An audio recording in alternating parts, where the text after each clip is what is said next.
YSR Congress party ఇన్ఛార్జీల మార్పుల్లో భాగంగా ఇప్పటివరకు 58 assembly స్థానాలతో పాటు 10 లోక్సభ స్థానాలకు అభ్యర్థులను మార్పు చేశారు.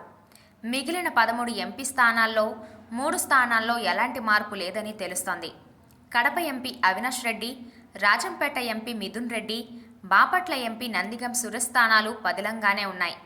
ఇక మిగిలిన 10 స్థానాల అభ్యర్థుల ఎంపిక అధిష్టానానికి తలనొప్పిగా మారింది. వీటిలో 1-2 స్థానాలకు క్లారిటీ వచ్చిందని తెలిసింది.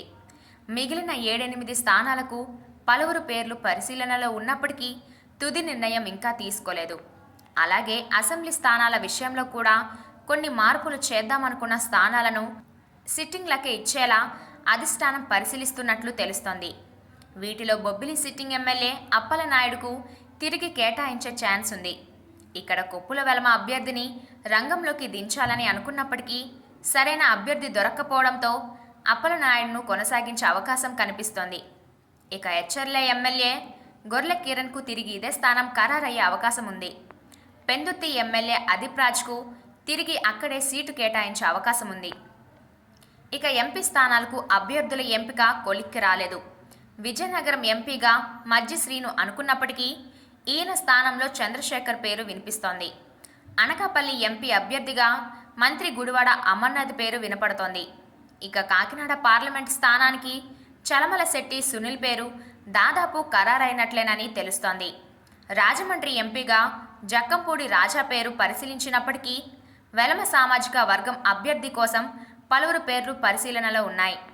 అమలాపురం ఎంపీగా ఎలిజా అనుకున్నప్పటికీ ఆయన స్థానంలో మరొకరి కోసం అధిష్టానం పెద్దలు వెతుకుతున్నారు.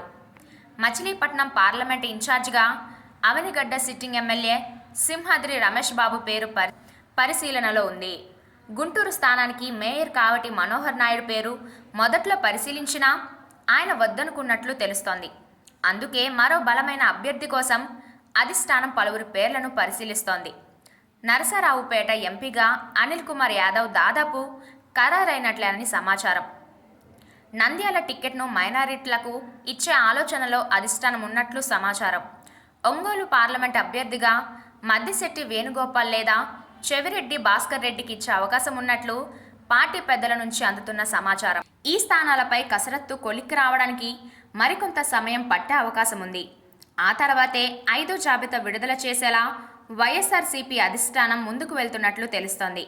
ఇదే జాబితాతో మొత్తం అభ్యర్థుల మార్పులు చేర్పులకు ఫుల్ స్టాప్ పెట్టనున్నట్లు సమాచారం.